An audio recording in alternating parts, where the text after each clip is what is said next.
the same skew adjacency matrices as the LiDAR graph of the complete graph, which is very interesting result. So I was very surprised to see the same graph show up again in a different model.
Ô, gente, vocês estão vendo uma tela que eu estou compartilhando?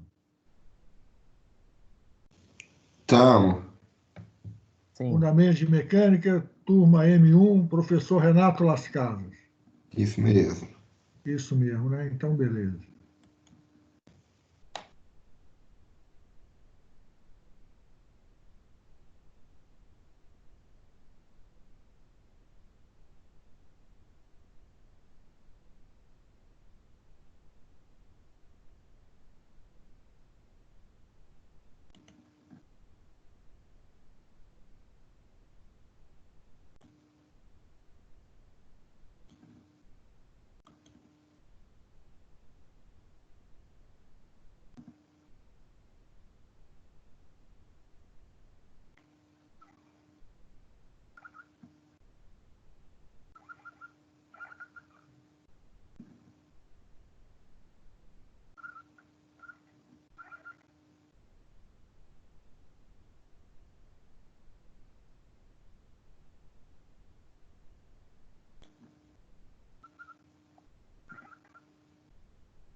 Mas quem de vocês aí já tem experiência com videoaula, com aulas desse tipo?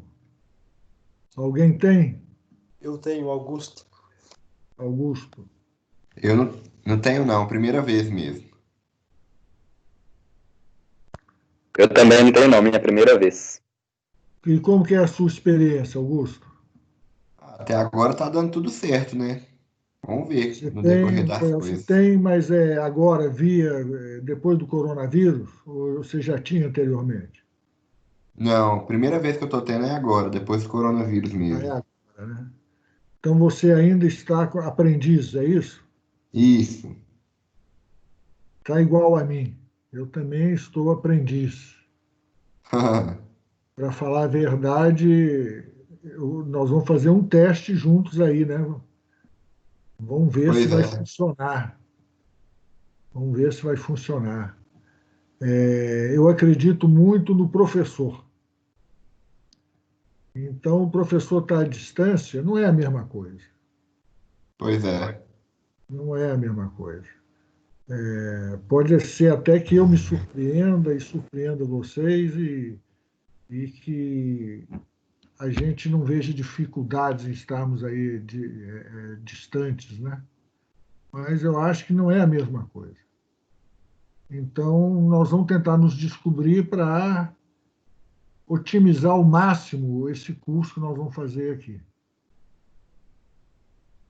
Beleza. E aí tem que ser uma coisa de ida e volta. De repente, eu quero que vocês vão me dando suporte.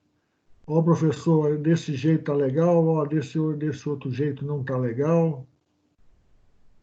Mas certamente o estudo de vocês em casa, com livro, com toda certeza, devido à característica do ensino à distância, o aprendizado de vocês vai ser mais do que nunca vocês com o livro, com o computador, vocês sozinhos aí na casa de vocês. Eu vou mais ou menos abrindo os caminhos para vocês, mostrando os caminhos por onde andar, mas o aprendizado mesmo vai ser cada um aí no individual na casa de vocês. O que eu estou pensando é o seguinte. Bem, primeiro, numa reunião de todos os professores que vão dar fundamentos de mecânica, ficou decidido que todos vão adotar o mesmo critério de avaliação, que vão ser 60 pontos em provas, em 20 testes, e uma prova de 40 pontos.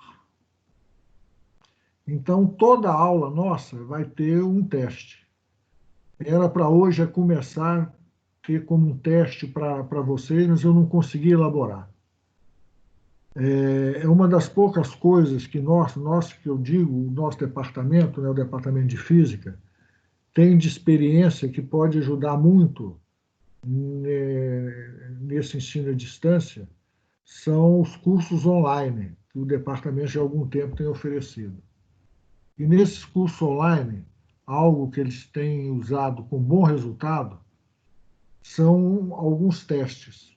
Eles já têm bancos de questões de não sei quantas quantas dezenas de milhares de questões. Tudo já separado pelos temas e tal. Então, eu não consegui preparar um teste desse para hoje, para vocês já irem treinando, né, já irem vendo como que funciona.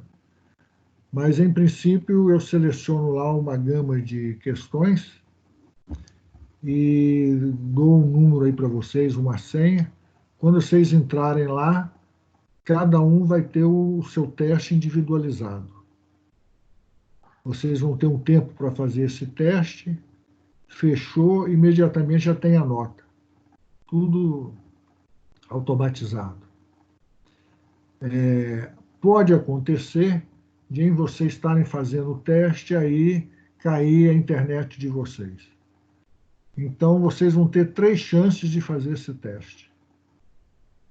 Fizeram a primeira vez, ou porque não gostaram da nota, não importa por quê, podem fazer uma segunda, podem fazer uma terceira vez. Aí, se fizer a segunda, não vai ser a nota da primeira que vai ser computada, não. Se piorar a nota de vocês, piorou. Vai ser a nota assim. Se fizer a terceira vez, vai ser a nota da terceira vez vai ser computada para vocês. Então, nós vamos ter, durante o nosso curso, a partir da quinta semana, nós vamos começar a ter esses testes, cada teste valendo 3 pontos. São 20 testes, 20 vezes 3, 60 pontos. E no final do curso nós vamos ter uma prova da matéria toda, valendo 40 pontos.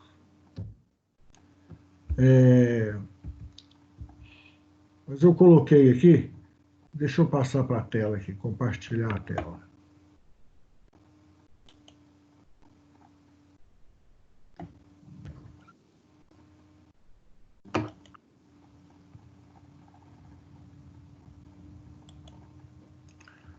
Mas o livro-texto que nós vamos usar vai ser o Física 1, Mecânica, autores Young e Friedman e Sears e Zemansky. Sears e Zemansky é um livro antigo toda a vida. Tal. Eu, há mais de 30 anos, eu usava esse livro Sears e Zemansky. E agora, mais recentemente, Young e Friedman reescreveram o livro em cima do Sears e Zemansky. A editora é a Pearson. Não sei se vocês estão sabendo, mas a UFMG fez um convênio com a Pearson. Então, eu já tentei entrar, não tive muito sucesso, não. Mas vocês também estão tendo a possibilidade de baixarem alguns livros, ou todos os livros, não, alguns livros da Pearson, gratuitamente. E entre eles está o Young e Friedman, o livro de mecânica. Agora, se alguém tiver dificuldade nisso, tem alguns sites aí pela internet afora que nos permite fazer o download desse livro. Eu, por exemplo, fiz uma resolução boa nesse site que vocês estão vendo aí. Não sei como vocês vão fazer para fazer isso, capturar a tela, ou copiem, mas esse aqui é o download da UFAM, Universidade Federal do Amazonas. É um download da 12ª edição, que, coincidentemente, a 12ª edição é o que mais tem aí na nossa biblioteca. Não sei se como que vocês estão com acesso à biblioteca e tal, mas quem quiser ter o livro físico, é o que mais tem do Young e Friedman, é a 12ª edição. Aí nós vamos usar essa 12ª edição. Se vocês quiserem usar outro livro, podem usar numa boa. Tem um livro do Halliday, que é muito bom. Tem vários outros livros. Podem usar sem problema. Agora, no final do livro, no final de cada capítulo do livro, tem algumas questões que nós vamos usar muito. Aí, se vocês forem usar outro livro, seria interessante, pelo menos essa parte de questões, vocês terem, ou desse download que eu estou indicando aqui, ou de alguma outra forma, para facilitar essas nossas discussões. Eu penso em cada aula dar os conceitos e depois discutir esses conceitos, elaborar um pouco esses conceitos em cima de algumas questões, e as questões que aparecem no final de cada capítulo desse livro são ótimas para isso. Bem, mas tem algumas aulas no YouTube do pessoal de Pernambuco, do professor Mauro Copelli, que são muito boas. Essas aulas estão no YouTube. São aulas, eu já assisti algumas, as primeiras, achei muito boas. Aulas bem parecidas, os assuntos, não sei a que nós vamos abordar aqui, as abordagens bem parecidas com o que nós vamos fazer aqui. Então, seria uma ótima vocês acompanharem esse curso também, por essas aulas que estão no YouTube, aulas do professor Mauro Copelli. É um curso de física, de mecânica, né, dado por ele lá na Universidade Federal de Pernambuco. A avaliação, então, eu já falei. Nós vamos ter 20 testes, valendo 3 pontos cada, ou seja, 60 pontos vão ser desses testes. As 4 primeiras semanas, se eu conseguir, na próxima aula, nós já vamos ter um teste desse para servir de treinamento para vocês. Agora, eles vão passar a ser computados como nota, 3 pontos cada teste, a partir da 5ª aula. Ou seja, sem ser semana que vem, na outra semana. 60 pontos no total e uma prova valendo 40 pontos. Alguém tem alguma dúvida até aqui, gente?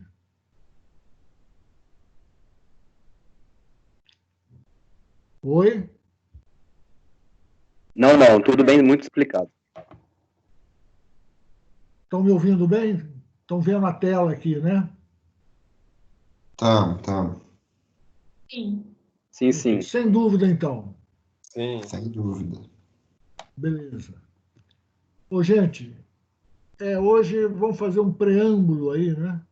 O que é mecânica? O que nós vamos estudar aqui nesse curso?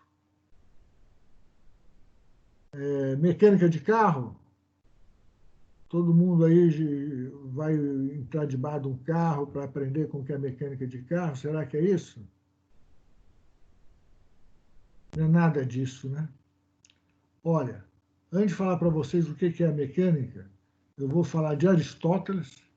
Já devem ter ouvido falar, né, desse Aristóteles, um daqueles pensadores gregos, viveu em 200 e poucos antes de Cristo. Galileu Galilei, o célebre Galileu Galilei, viveu no século XIV. Isaac Newton. Durante esse semestre, Isaac Newton vai ser o titi de vocês, viu? Quase tudo nós vamos ver aqui está baseado no Isaac Newton. E viveu, foi contemporâneo do Galileu, o trabalho dele foi um pouco posterior ao do Galileu. Albert Professor, Einstein. Oi. o Fred, ele está tentando entrar, ele falou que tem uma lista de espera e que está esperando o pedido ser aceito para entrar na aula. Bom, então vamos ver aqui, deixa eu ver o que fazer. Tá, obrigada. Obrigado a você. Deixa eu ver aqui.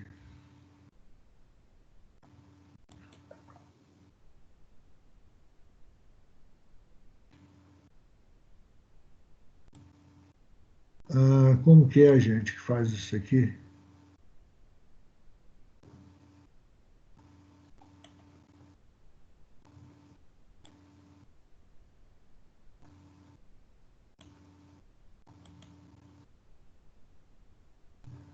Gerenciar permissões. Será que é isso? Vamos ver.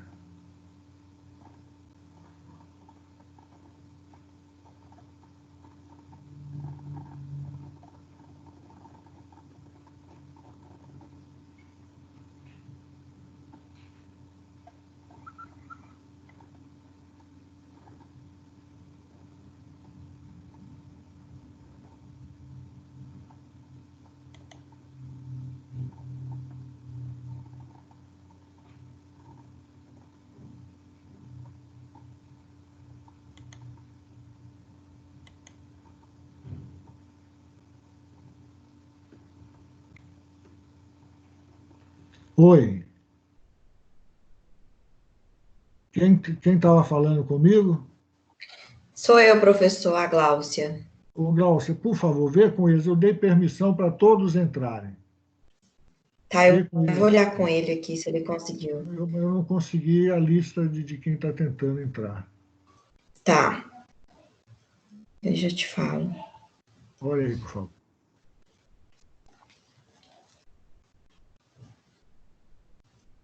Não, ainda não conseguiu, não.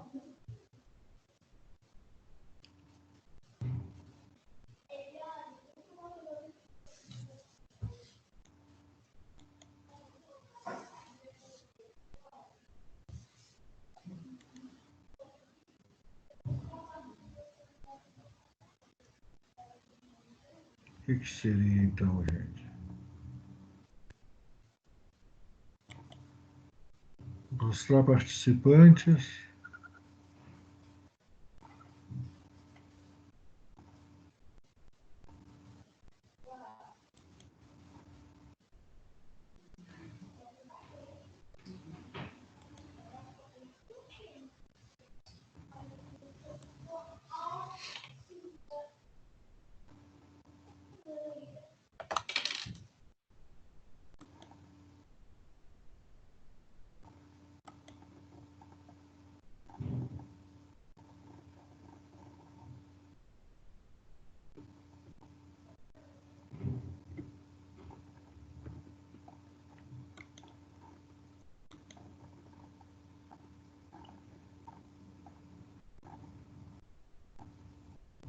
Não estou sabendo.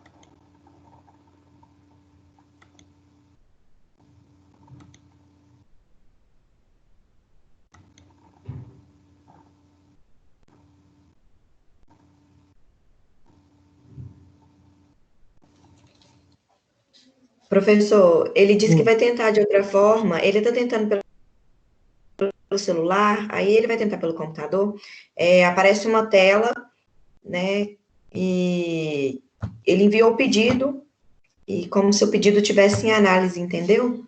Eu não sei como eu faço para mandar essa tela que ele printou aqui para você, mas... Hoje eu recebi 2 pedidos de pessoas que não sei por que não tinham conseguido entrar. Mas eu recebi o pedido e dei o ok. Ah, sim. Acho que elas entraram. Agora eu não estou conseguindo ver esses pedidos aqui. Mas eu, Entendi. em geral, aí dei que todo mundo pode entrar. Tá. Eu vou falar com ele aqui. Qualquer coisa eu te falo. Obrigada. Tá. Mas, ô, gente, me desculpa, nós vamos apanhar muito em coisas desse tipo, viu? Eu estou aprendendo aqui a usar. E, de repente, me surpreendi aqui com isso. Não sei onde. Deixa eu ver aqui.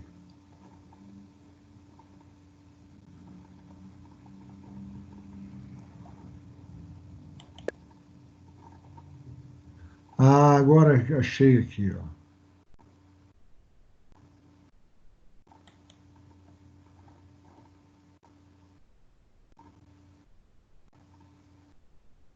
Confere aí para mim, por favor. Eu acho que agora eu acertei onde que é.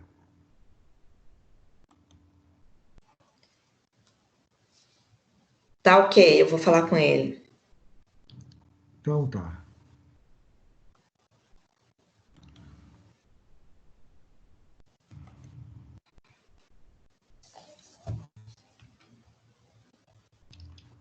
Então, onde que nós estávamos? Eu estava falando para vocês de alguns nomes, não era isso? Isso. Vocês estão vendo aqui ainda a tela, né? Mas Aristóteles viveu aí 200 e poucos antes de Cristo. Galileu Galilei e Isaac Newton viveram na Idade Média, né? 1400 e pouco. Albert Einstein viveu no século passado.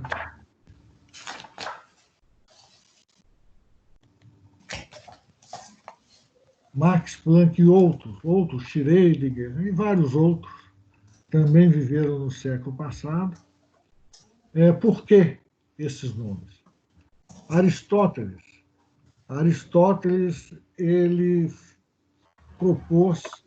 elaborou uma teoria, propôs uma teoria mecânica, ou seja, que fala sobre o movimento dos corpos.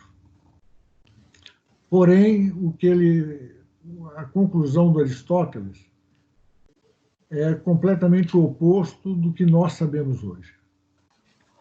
Segundo Aristóteles, o estado natural dos corpos seria o repouso. Ou seja, um corpo qualquer, para ele estar se movimentando, é preciso que alguém esteja fazendo, exista uma força agindo sobre ele. Senão ele vai indo e para. Esse mouse aqui, por exemplo, em cima da mesa, ele vai movimentar enquanto eu empurrar o mouse. Se não, eu dou um empurrão nele, ele sai com uma certa velocidade, vai indo e para. Ou seja, Aristóteles ele não sacou que na natureza existe a força de atrito. E no nosso dia a dia, a força de atrito está presente em tudo. Ele não sacou isso. Então, ele chegou à conclusão que o estado natural dos corpos é o repouso. Para que exista um movimento, tem que existir uma força agindo sobre aquele corpo para produzir aquele movimento. A força deixou de agir, gradualmente o corpo chega no estado natural, segundo Aristóteles, seria o repouso. Galileu Galilei falou, podemos dizer, o oposto do que o Aristóteles falou. Ou seja, segundo Galileu Galilei, um corpo, se nenhuma força age sobre ele, ele continua do jeito que ele está. Ele continua se movimentando do jeito que ele está. A velocidade dele, daqui a pouco nós vamos ver processos referenciais, mas a velocidade daquele corpo, vamos considerar assim de início, a velocidade daquele corpo só vai alterar se existir alguma força agindo sobre aquele corpo. É a lei da inércia. Vejam vocês que Galileu, com a lei da inércia, julgou por terra o que o Aristóteles falou. Repetindo o que eu já disse, né? Aristóteles ele não sacou a existência da força de atrito. Aí ele chegou a essa conclusão errada de que o estado natural dos corpos é o repouso. Segundo Galileu, existe o princípio de inércia, que é a tendência dos corpos manter o seu estado de movimento. Isaac Newton ele formulou o que nós chamamos a mecânica clássica. Ele, na realidade, ele se baseou em Galileu e equacionou, né? Ele nos deu 4 leis que estão nesse âmbito da mecânica clássica, onde 3 delas são as leis básicas da mecânica clássica. Vocês devem lembrar muito bem delas, não lembram? Quais são elas? Me ajudem aí, quais são elas? As famosas 3 leis de Newton, que são a base da mecânica clássica. Quais são elas? Ação e reação. No grau, vocês viram demais isso. Primeira lei é a chamada lei da inércia.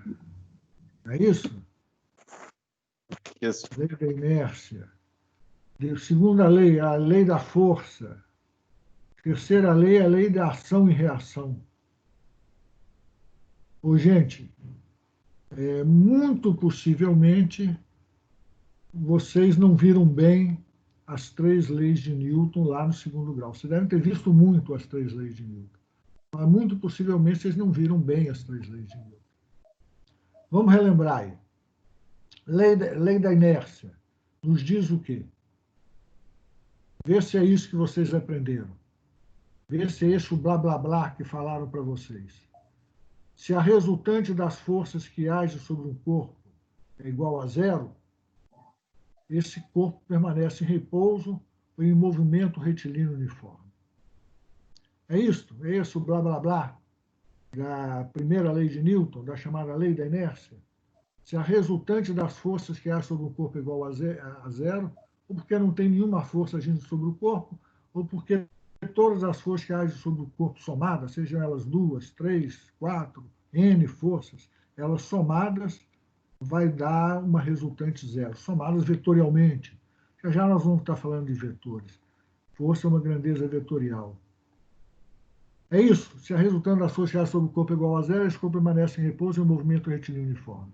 É isso mesmo? É isso que falaram para vocês? Sim. E vocês acreditam nisso? Sim. Acredita? Quem que está falando sim aí? Quem que é que está falando sim? Henrique. Henrique? Sim. O Henrique, mas é mesmo? Você acredita nisso, Henrique? Não Se a é isso, não? resultante das forças que há sobre o corpo é igual a zero, esse corpo permanece em repouso e o movimento retilíneo uniforme? Não tem um talvez, um senão, não? Ô, Henrique, andar de ônibus com essa Covid aí tá por fora, né?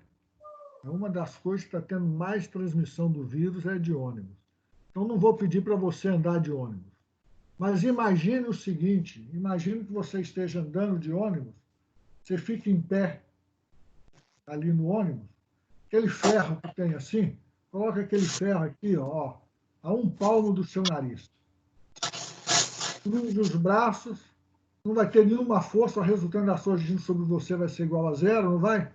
Peso para baixo, a normal do piso do ônibus sobre os seus pés para cima, uma anulando a outra, força resultante sobre você igual a zero. Fica lá de braço cruzado, ou melhor, coloca os braços para trás. O que vai acontecer, hein? Vai ter uma chance grande de você que estava em repouso em relação àquele ferro ali, de repente você já não está mais em repouso em relação ao ferro e bate você com o nariz naquele ferro. Você concorda comigo?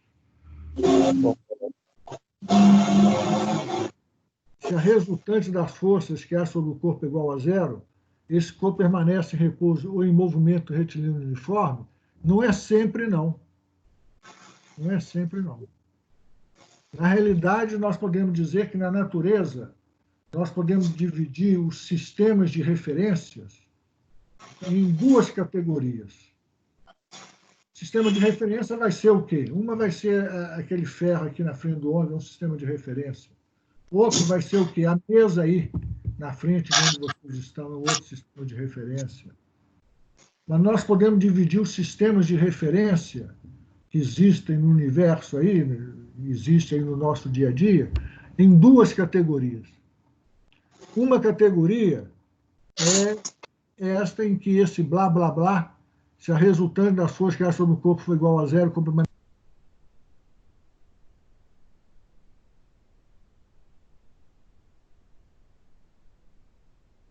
Professor, você se mutou. Seu microfone não está funcionando, professor. O telefone está no mudo, professor.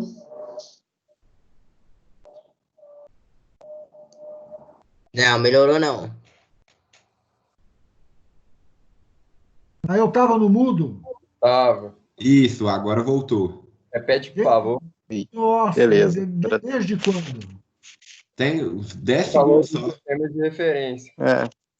Pouco tempo. Ó, então eu estava falando o seguinte. Primeira lei de Newton. O blá, blá, blá dela diz que se a resultante das forças que há sobre o corpo for igual a zero, esse corpo permanece em repouso ou em movimento retilíneo uniforme. Aí eu perguntei a vocês se vocês acreditam nisso, se isso é uma verdade. E foi o Henrique, né, falou que sim. Tal. Ô, gente, isso não é uma verdade, não. Para ser uma verdade, depende do sistema de referência. Se você pegar o sistema de referência, sei lá, por exemplo, o 5102, um ônibus qualquer, vocês vão ver que isso não se verifica. Vocês ficam aí com o nariz de vocês a um palmo daquele ferro que tem aqui no ônibus. Força sobre vocês é zero. Que força não está agindo sobre vocês? O peso, puxando vocês para baixo, e a normal do chão do ônibus, ou dos pés de vocês, empurrando vocês para cima. Uma anulando a outra. Força é zero. De repente, vocês estavam parados em relação àquele ferro, de repente vocês vão estar sendo julgados com o nariz na direção daquele ferro. Ora, para esse referencial 5102, o ônibus lá, 5102, ou aquele ferro está lá no ônibus 5102, esse blá, blá, blá, não funciona, não. Ou seja, se a resultante das forças sobre o corpo é igual a zero, o corpo parece repouso no movimento retilíneo uniforme, não. Não funciona, não. Mas já para outros sistemas de referência, como a mesa que está aí na frente de vocês, pelo menos aparentemente, em boa precisão, esse blá blá blá funciona. Se a resultante da associação do corpo for igual a zero, o corpo permanece repouso e o movimento retira uniforme. Ô, gente, mas então vejam bem, o que a primeira lei de Newton nos fala está lá nas entrelinhas dela. O que a primeira lei de Newton nos fala é o seguinte: na natureza existem dois tipos de referenciais, ou podemos dividir os referenciais da natureza em duas categorias. Uma em que o blá blá blá funciona, outro em que o blá blá blá não funciona. Para aqueles referenciais em que o blá blá blá funciona, nós vamos dar o nome a ele de referenciais inerciais. Por quê? Um blá blá blá de inércia funciona ali neles. É um referencial inercial. Então, com uma boa aproximação, a mesa que está aí na frente de vocês é um referencial inercial. Agora, referenciais onde esse blá blá blá não funciona, não se atende, são os referenciais não inerciais. São os referenciais como o 5102, por exemplo, o ônibus 5102, por exemplo. Então, o que a primeira lei de Newton vem nos falar, na realidade, é isto. É isto. Que na natureza existem dois tipos de referenciais. E aí, nós vamos ter que escolher esse primeiro tipo de referencial, esse referencial chamado inercial, esse referencial onde esse blá, blá, blá da primeira lei de Newton se aplica, para podermos escrever, então, a segunda lei de Newton, que é a célebre, a famosa F é igual a ma. F, vetor força, vai ser igual ao produto da massa, que é uma grandeza escalar massa, que multiplica a aceleração, também uma grandeza vetorial aceleração, multiplica a aceleração do corpo. Ora, F é igual a ma não é verdadeiro para qualquer tipo de referencial, não. F é igual a ma não vai ser verdadeiro lá para o 5102, para o referencial do 5102. F igual a ma vai ser verdadeiro, em boa precisão, para esse referencial da mesa aí da casa de vocês, das paredes aí da sala, do quarto, onde vocês estão. Estou vendo uma mãozinha levantada aqui. Henrique, você levantou a mão, quer falar, Henrique? Professor, então, uma pessoa que está do lado de fora do ônibus é o referencial inicial. E eu que estou dentro não sou.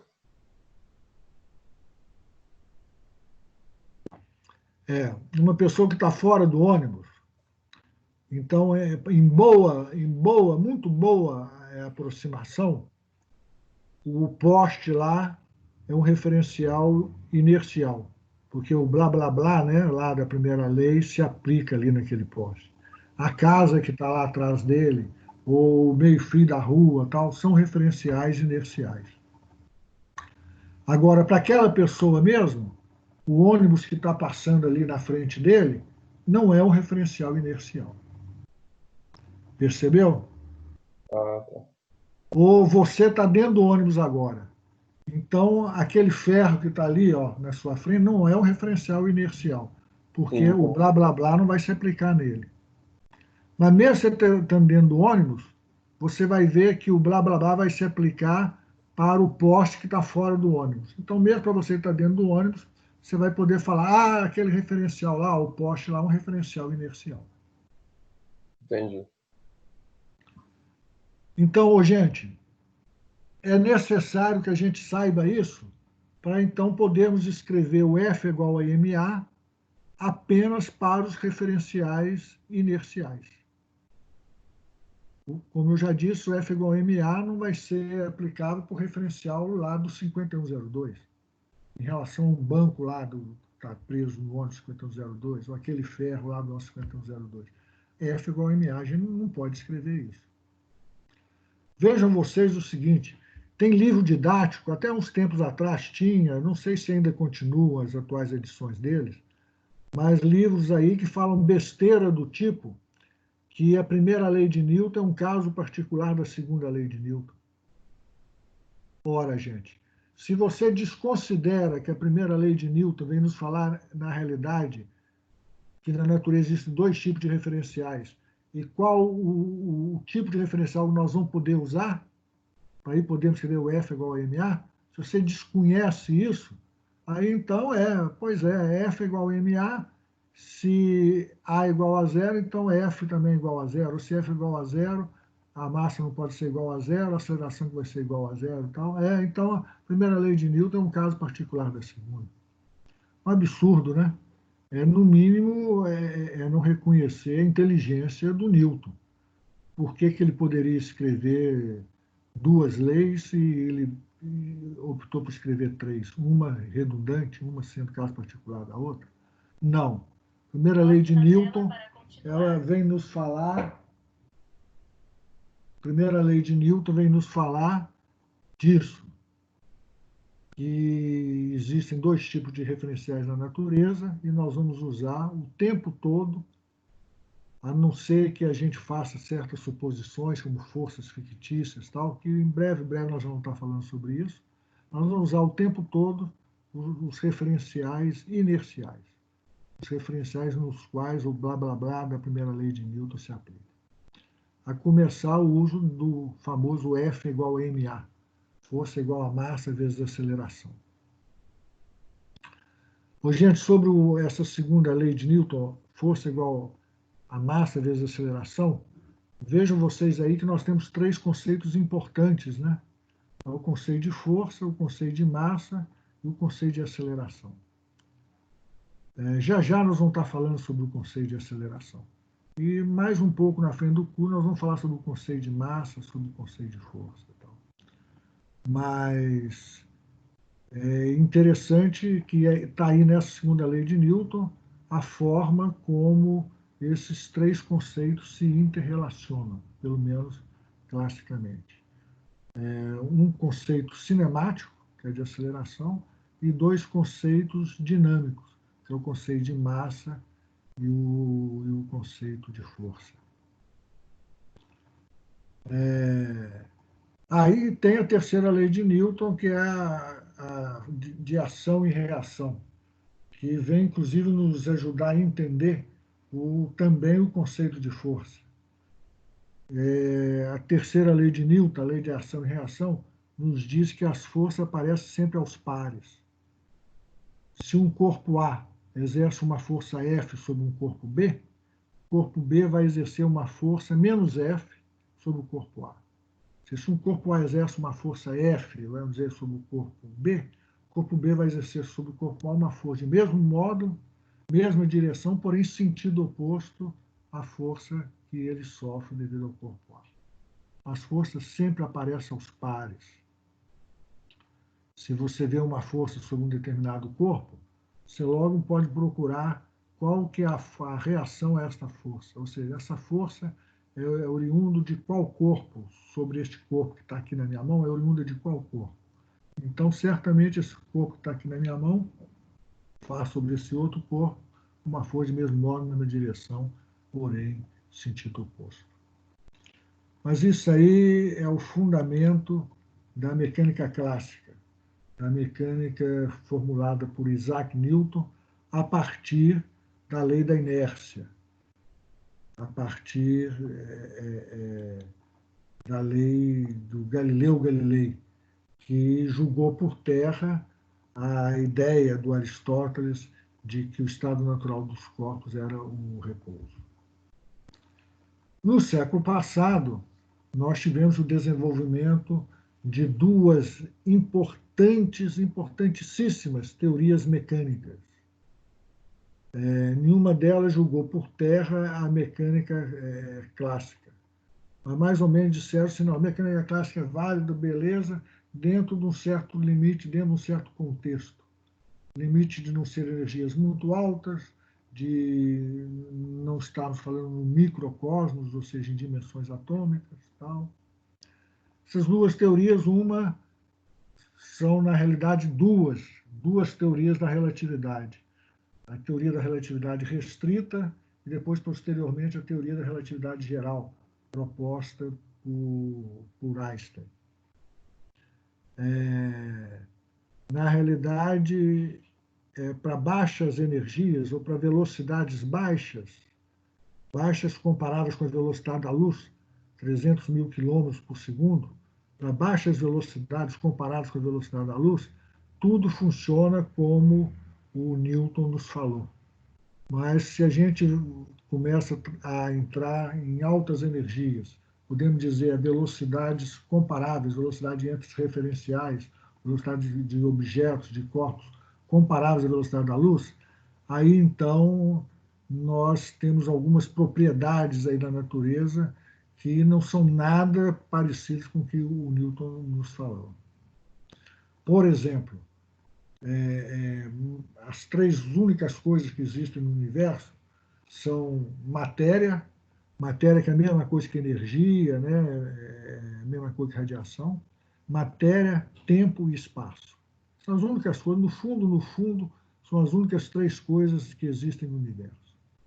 E, pelo que nós vemos da teoria da relatividade de Einstein, essas três coisas são indissociáveis.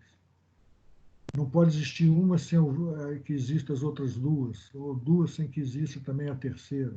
E mais ainda, se você mexe numa, você está mexendo nas outras duas. Você tem um corpo qualquer, uma massa qualquer, você muda essa massa de lugar, você está mexendo no tempo e no espaço, ali nas proximidades. Agora, também aí, para se fazer sentir essa alteração no tempo e no espaço, nas proximidades dessa massa que você mexeu, essa massa não pode ser uma massa semelhante à massa de uma caneta. São massas aí comparáveis a dezenas ou até mesmo milhares de massas solares, por exemplo. Mas a mecânica do Albert Einstein, a teoria da relatividade do Albert Einstein, podemos dizer, ela se aplica para altas energias. E Max Planck e outros, inclusive o próprio Einstein também participou da elaboração da chamada teoria quântica. É uma teoria que diz respeito ao microcosmos. Então, quando você vai baixando, entrando dentro de uma matéria, as teorias de Newton já não funcionam ali. Já passam a haver determinadas leis que são leis quânticas. Como, por exemplo, que você não pode conhecer perfeitamente a posição de um corpo e nem a velocidade dele. Na realidade, quanto mais você conhece da posição dele, menos você vai conhecer da velocidade. Quanto mais você conhece da velocidade, menos você vai conhecer da posição. Coisas desse tipo. É a teoria quântica. Vejam vocês que a teoria da relatividade e a teoria quântica, elas mudaram o mundo e continuam mudando o mundo já há mais de um século, né? Aproximadamente um século. Hoje, o mundo que nós vivemos, nós estamos podendo ter esta aula, essa videoaula, por exemplo, muito devido à teoria quântica e muito devido à teoria da relatividade. Teoria quântica, os nossos equipamentos, né, estão todos baseados nessa teoria quântica. Teoria da relatividade, essa conexão que nós estamos fazendo, se nós não fôssemos considerar, por exemplo, se nós não fôssemos considerar fatores relativísticos, não seria possível a gente sintonizar, nós estarmos sintonizados agora, não seria possível sintonizar os satélites, não seria possível a sintonização dos equipamentos se a gente não levar em consideração a distorção no espaço, a distorção no tempo, previsto pela teoria da relatividade. Hoje, existem algumas teorias, teoria das cordas, teorias pebranas e outras teorias aí, que procuram podemos dizer, uma teoria unificada. Vejam vocês, existem algumas situações, uma delas, por exemplo, uma típica, o início, as primeiras frações de segundo, logo depois do Big Bang, o início do universo. O inicinho ali, as primeiras frações, 10 a menos 47 segundos depois do Big Bang, em que nós temos altíssimas energias Isso tudo no microcosmos. Nós precisaríamos de uma teoria que, ao mesmo tempo, contemplaria como a teoria da relatividade contempla as altíssimas energias, e, ao mesmo tempo, como a teoria quântica contempla o microcosmos. Nós ainda não temos uma teoria unificada que contempla, ao mesmo tempo, essas duas situações. Então, buscando, dentre outras coisas, podemos até mesmo dizer, principalmente, essa teoria unificada, o pessoal tem elaborado algumas teorias, como a teoria das cordas, teoria das pebranas. A teoria das pebranas, na realidade, é uma evolução da teoria das cordas. A teoria das cordas, só para vocês terem uma ideia, ela parte de um princípio completamente oposto a todas as outras teorias até então. Até então, de acordo com todas as teorias, se nós formos quebrando a matéria em parte, em parte, em parte, o básico vai ser o quê? Vai ser uma partícula. Segundo a teoria das cordas, não, vai ser uma corda. Uma corda que pode ter extremidades ou está se fechando sobre ela mesma. E essa corda vibra. E é justamente o vibrar dessa corda que nos fala, tal partícula ali tem tal massa, tem tal carga elétrica, tem tal spin. Ou seja, justamente o vibrar dessa corda que nós identificamos como característica das partículas. A teoria das cordas, que depois já foi estendida, não precisa ser uma corda, pode ser uma membrana, então 2 branas, mas pode ser um espaço dimensional 3 branas. O pessoal hoje já tem conseguido teorizar até 11 branas, ou seja, o que nos leva a crer que o espaço pode ter até 11 dimensões, muito acima dessas 4 dimensões que a gente trabalha com a teoria da relatividade, né? Altura, profundidade, largura e o tempo. O tempo com uma 4ª dimensão. Mas essas teorias todas, desde Aristóteles até os dias atuais, são teorias mecânicas, ou seja, teorias que falam sobre a mecanicidade do universo, ou seja, teorias que falam sobre o movimento dos corpos e o que produz esse movimento dos corpos, como se dá esse movimento dos corpos. Nesse nosso curso, nós vamos ver fundamentalmente, o tempo quase todo, a mecânica do Galileu e do Isaac Newton. É a chamada mecânica clássica. Eu vou procurar em alguns momentos ilustrar uma coisa ou outra com a teoria da relatividade, alguma coisa com a mecânica quântica, mas fundamentalmente o nosso curso é um curso de fundamentos da mecânica clássica, fundamento da mecânica newtoniana com base na teoria da lei da inércia do Galileu Galilei. A Mariana está com a mão levantada, Mariana? Professor, por acaso você está usando um slide? Eu estou, vocês não estão vendo, não? A gente não está vendo ele. Uai, gente. Vocês estavam vendo antes? Só no início, a hora que você escreveu sobre os testes que a gente viu. Depois a gente não viu mais, não.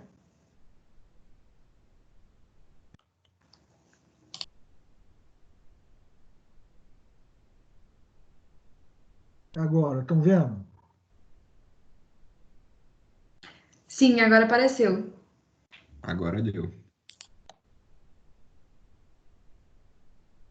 Ô, gente, vocês, por favor, vão me ajudando aí. Tá? Quando vocês verem que tem alguma coisa que está meio estranha, façam isso. Me interrompam para a gente ir acertando. Vamos ver se até o final, esse curso vai até meados de novembro, né? Vamos ver se até no final do curso nós aprendemos, não é isso? Bem, mas então eu estava falando que no nosso curso nós vamos ver preferencialmente não, o nosso curso é um curso de mecânica clássica, mecânica do Isaac Newton, baseada na lei da inércia. Mecânica estuda a cinemática e a dinâmica dos corpos. Cinemática é o estudo do movimento dos corpos sem nos preocuparmos com as causas desse movimento. E a dinâmica é o estudo já das causas dos movimentos dos corpos. De uma forma geral, podemos dizer que mecânica é o estudo do movimento dos corpos. E é isso que nós vamos estudar aqui. Ok? Gostaria de ouvir mais vocês, ok? Para não ficar parecendo que eu estou falando sozinho. Ok. Ok, professor. Ok. Vocês estavam fazendo esse curso, vocês já tiveram 2 semanas de aula. Sim. Foram umas 4 aulas do curso. Isso. Que vocês deram uma adiantada lá na cinemática. Então, eu vou passar a cinemática um pouquinho mais rápido do que normalmente passaria. Tá legal? Tá. Bem, mas antes é o seguinte, aí eu vou pedir a vocês que de hoje até quarta-feira vocês façam uma revisada em cálculo vetorial, em vetores. As grandezas das cinemáticas são grandezas vetoriais. As variáveis cinemáticas são grandezas vetoriais.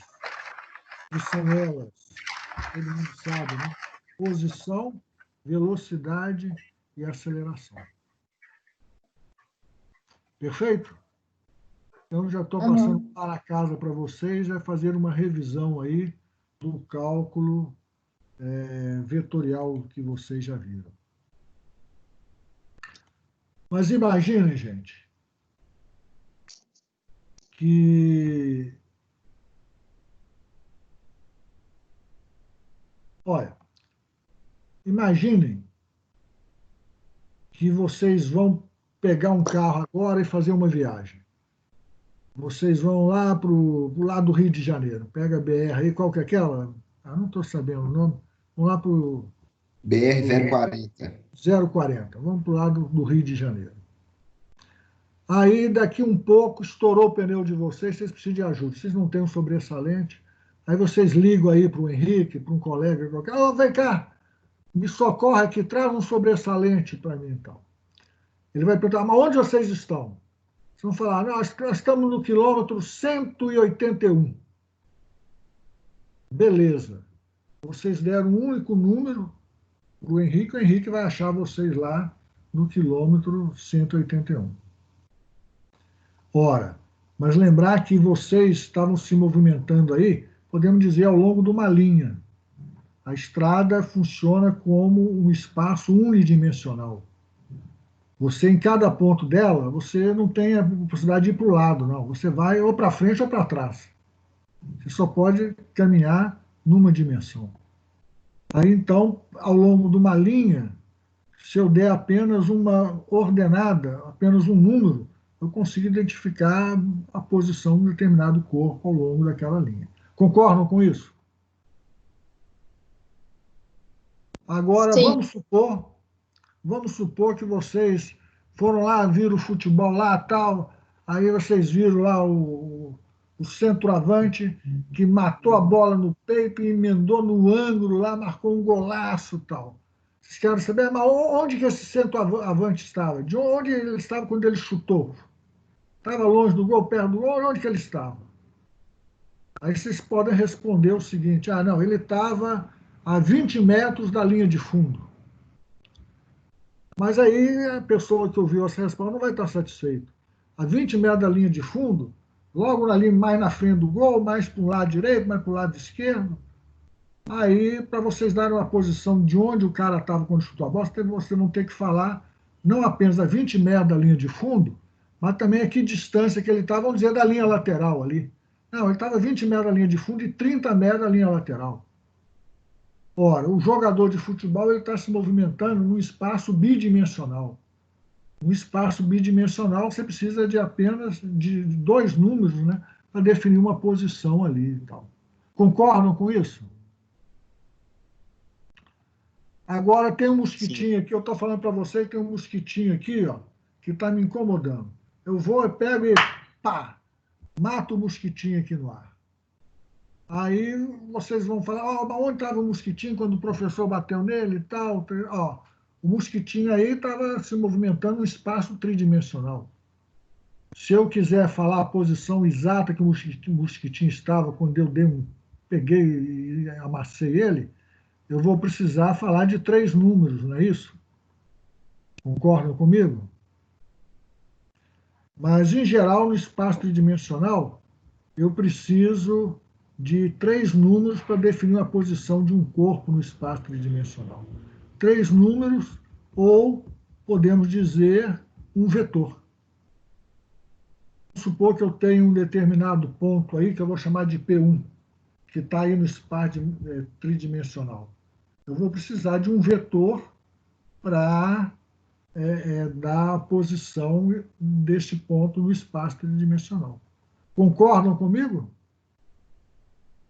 Este vetor, ele pode, não importa, ele pode ser descrito de várias formas, mas sempre com a necessidade de 3 números, 3 ordenadas para nós definirmos esse vetor.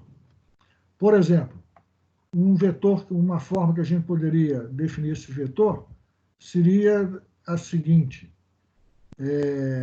vamos definir esse vetor a partir do módulo dele, ou seja, o comprimento dessa setinha aqui, vamos dizer, o módulo do vetor, o ângulo que o vetor vai fazer com um determinado eixo, vamos dizer, com o eixo vertical, com o eixo Z.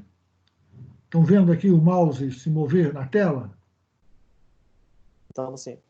Sim. E se a gente considerar a projeção desse vetor no plano perpendicular ao eixo Z, um outro ângulo poderia ser este aqui, que essa projeção do vetor vai fazer com o eixo X, por exemplo.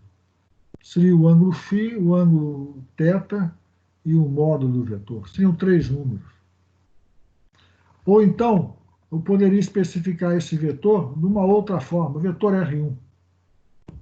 Eu poderia pegar a projeção do vetor R1 sobre o plano XY, tiro a partir da extremidade desse vetor uma paralela ao eixo Y, ou seja, tiro uma projeção, ou seja, uma reta perpendicular ao eixo X.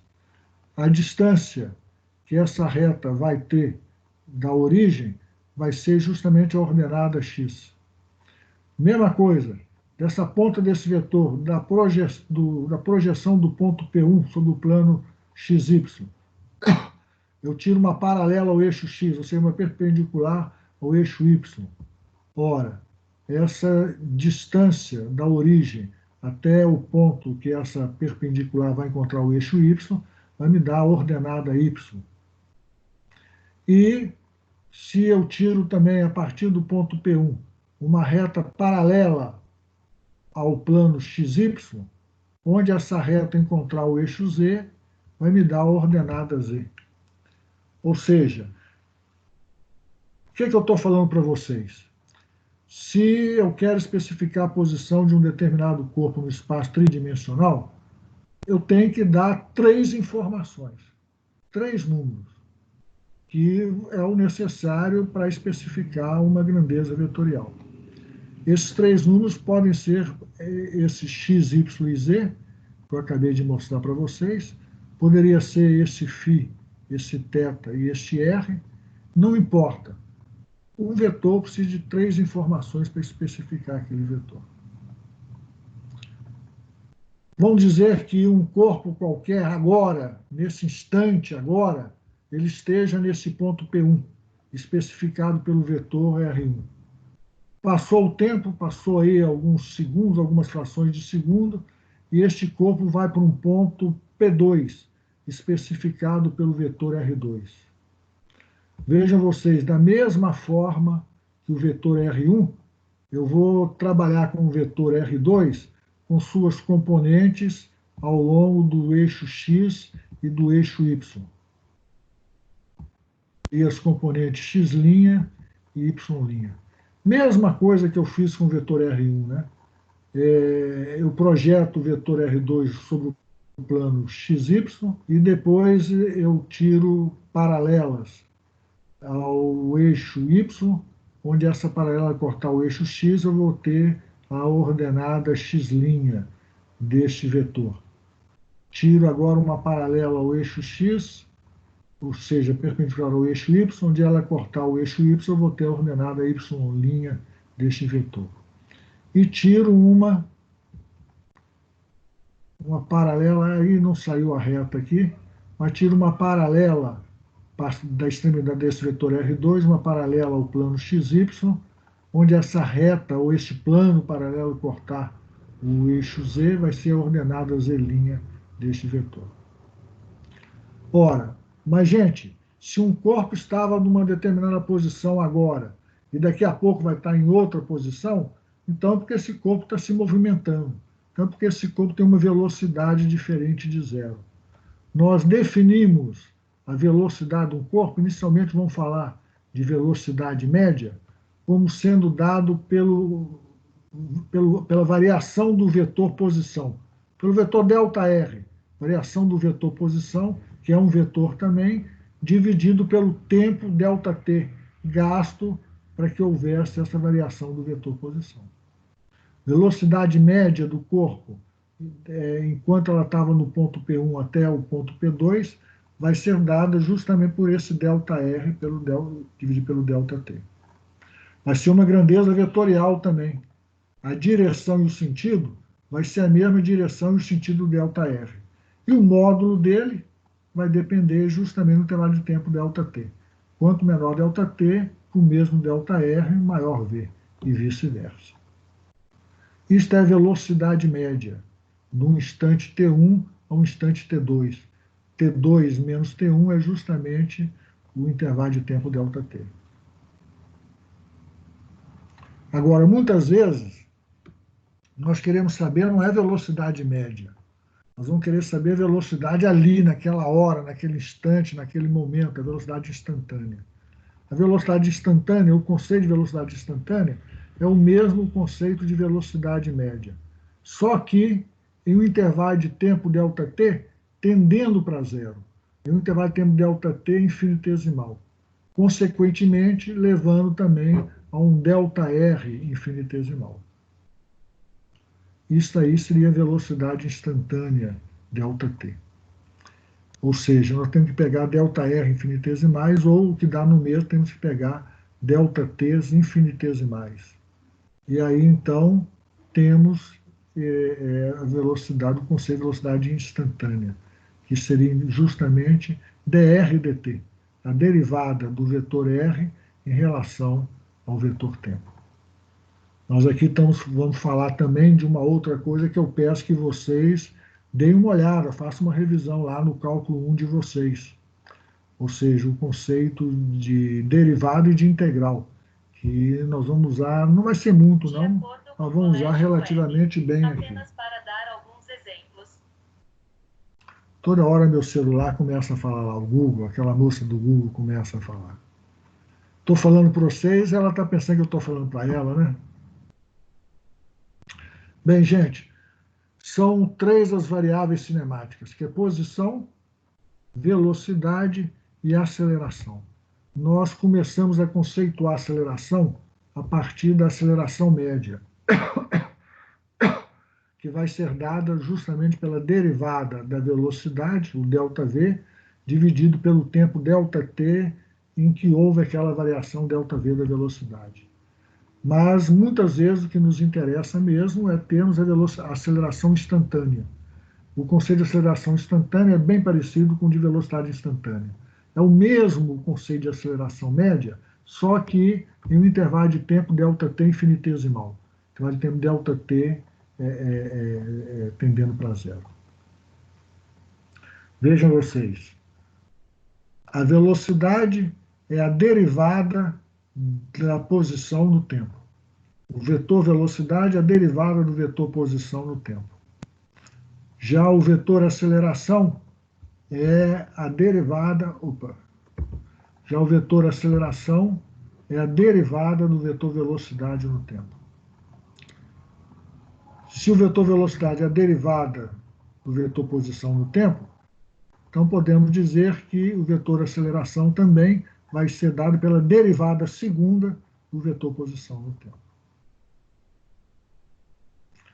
Mas, então eu estou passando tarefas para vocês.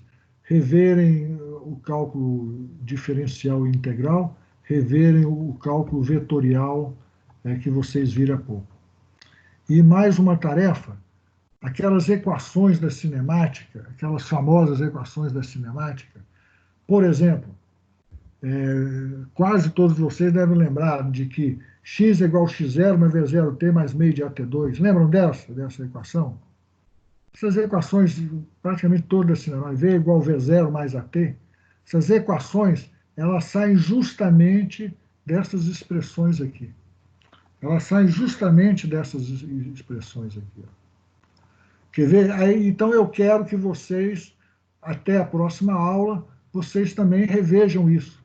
Obtenham, comecem a brincar com essas expressões aqui e vejam o que elas vão dar. Ou lembrem-se de alguma expressão dessas equações da cinemática, essas equações que interrelacionam as variáveis cinemáticas, e falar como que isso surgiu. Vocês vão ver que elas surgiram dessas expressões básicas que estão aqui. Por exemplo, olha aqui, gente, olha aqui. A é igual a dv dt. Vê se vocês acompanham comigo, hein? A é igual a dv dividido por dt. Então, nós podemos escrever que dv é igual a dt. Concordam? dv é igual a dt. Vou integrar isso de um lado e do outro. Integral de dv vai ser o quê? Integral indefinida vai ser v. Quando a gente coloca os limites de integração, superior e inferior, nós vamos ter um v menos v0. Ou seja, a integral de dv vai dar v menos v0. V menos v0 vai ser igual a quê? Integral de a dt. Vamos considerar aí que a é constante. Ou seja, vamos falar do movimento de um corpo sob uma aceleração constante. Então, integral de a dt, o a pode sair para fora da integral, vai ser a que multiplica integral de dt. Integral de dt vai ser o próprio tempo t. Então, veja o que eu obtive. V menos V0 é igual a que multiplica t. A que multiplica o tempo t. Ou V é igual a V0 mais a t. A que multiplica o tempo t. Concordam? V é igual a V0 mais AT, que é uma dessas equações básicas aí que nós tínhamos trabalhado com ela. Vamos pensar nessa outra equação aqui. Ó. Eu posso escrever que dr, ou dx, vamos supor um movimento unidimensional. Então, dx é igual a v dt. Concordo? Dx é igual a v dt. Quando eu integro isso de um lado e do outro, o integral de dx vai dar x menos x0. Pegando os limites de integração superior e inferior, que eu estou chamando de x0. X menos x0 vai ser integral de v dt. Agora, v dt, o que nós vimos há pouco, com base nessa equação aqui? Foi que v vai ser igual a v0 mais at, não é isso? Então, nós vamos ter que x menos x0 vai ser integral de v0 mais at, que multiplica o tempo t. Quando nós fazemos essa integral aqui, nós vamos cair naquela equação que eu falei para vocês há pouco. X é igual a x0 mais v0t mais meio de at2. Então, olha, eu estou passando para vocês aí 3 tarefas, que são elas: fazer uma revisão aí do cálculo vetorial, fazer uma revisão e não só começar a fazer até na quarta-feira, mas já ir fazendo aí nos próximos dias. Pronto, tirei a tela. Estão me vendo agora? Sim, estão te vendo. Ou seja, vocês vão ter que ter um conhecimento razoável, tanto do cálculo vetorial como do cálculo diferencial e integral, para ter um sucesso legal aqui no curso que nós vamos fazer. Ok? E a outra coisa, então, a partir dessas definições que nós fizemos de velocidade e de aceleração, vocês obterem o máximo possível daquelas equações que ligam as variáveis cinemáticas. Ok? Ok. Ok, Tranquilo. professor. Pergunta, gente. Até agora não. Se vocês não tiverem pergunta, nós vamos terminando por aqui. Façam perguntas sobre o curso, sobre o que eu falei para vocês. Não é possível que vocês entenderam tudo. Alguma coisa não ficou meio assim? Ô, professor, Foi. os testinhos, você falou que a gente vai ter 3 chances, né? De fazer eles. Isso. Eles vão ser. Os 3 testinhos são os mesmos? Tipo, as mesmas perguntas? Não, cada vez que você entrar para fazer, ele escolhe lá perguntas aleatórias. Entende? Entendi, obrigado. Você vai falar, ó, vou fazer o teste agora. Você entra lá, tal. Eu espero até na quarta-feira já estar sabendo elaborar esses testes, tal. Pelo que eu entendi, tem um banco de dados aí de dezenas de milhares de questões, já dividido por tópicos. Então eu escolho, esse primeiro teste, o tópico vai ser este aqui. Ou vão ser esses 2 tópicos. Aí vão ser 3 questões, aí eu escolho quantas questões vão ser e tal. Aí cada aluno que entrar, em cada vez que entrar, ele na hora, lá o sistema na hora vai escolher aleatoriamente, se forem 3 questões, se forem 6 questões, ele responder. E Vai esse ter um tempo para sistema. responder, não sei se é 1 hora. Vai ser tempo. Se tiver algum problema ou se você não gostou da sua nota, você pode fazer isso por mais outras 2 vezes. Aí esses testes vão ficar disponíveis para vocês fazerem por 2 dias, se não me engano. E esse sistema vai ser no Moodle, professor? No Moodle. No Moodle.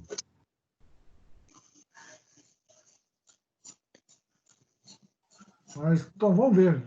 Se tudo der certo, semana que vem, não, aula que vem, eu já tenho um testinho desse, tá? Para vocês Professor, irem brincar.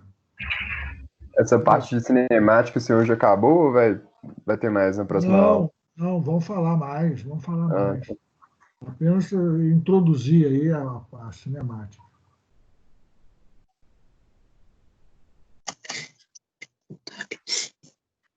Professor, como que vai funcionar a presença? Por esses testes também. Por esses testes também. O teste já vai servir para a presença e para a nota. Agora, esses 4 primeiros dias que não tiver o teste, ou pelo menos pode até ter o teste, mas o teste não está valendo nota, aí eu não sei como que vai ser, não. Eu estou gravando essa reunião. Então, em princípio, o nome de vocês todos presentes estão aí, não estão? Entraram aí. Entraram aí. Outros professores, como que faz essa presença? Se já tiveram outras aulas? Já o professor de cálculo ele falou que ele não vai olhar a presença. As aulas já estão gravadas. Não, eles falaram que a gente tem que ver essa questão de presença, tal, é importante. Mas então a de hoje fica registrada pela presença de vocês aqui. Depois eu acho que automaticamente fez o teste, registrou a presença. Esse slide que você usou nessa aula está no Moodle? Não, tá não. Eu posso ir colocando, não sei como coloca não, mas posso ir colocando. Eu estou pensando em ir completando, aula após aula, e completando, mas só as coisas básicas, sabe? Mas talvez sirva para vocês reverem, né, o que eu falei aqui. Professor, Oi. eu entrei atrasada na aula. Como que vai funcionar as provas? Ou vai ser só esses testes? Não. Esses testes... deixa eu colocar a tela aqui. Ó.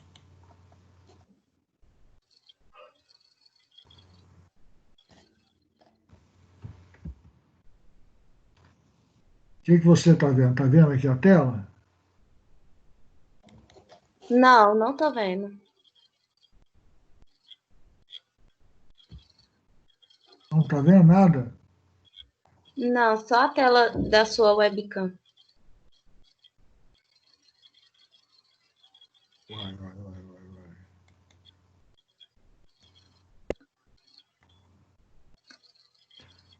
Mas vão ser 20 testes de 3 pontos cada, 60 pontos no teste.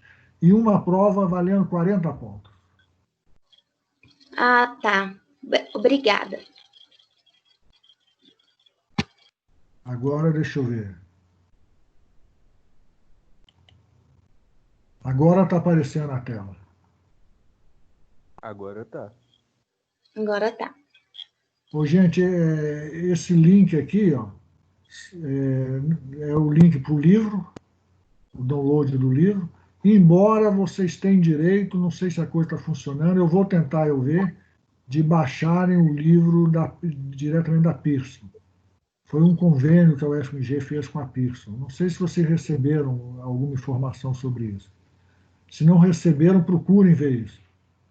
Agora, tem alguns sites como esse da UFAM, por exemplo, que dá o download do livro, gratuito. Eu fiz por esse site aqui, da UFAM. Então, uma boa resolução. É a 12ª edição. Professor. Que é o livro que mais tem na biblioteca, a 12ª edição. Essas aulas aqui é do Mauro Copelli, da Universidade da Paraíba. Muito boas essas aulas. Então, vocês poderiam usar bastante para cada aula que vocês assistirem minha, assistir uma aula do Mauro Copelli e estudarem, né? Como eu falei no início, não sei quem entrou aí depois, né, que eu já tinha falado isso, o aprendizado se dá é uma coisa individual. Eu acredito que o professor ajuda, dá as dicas, né?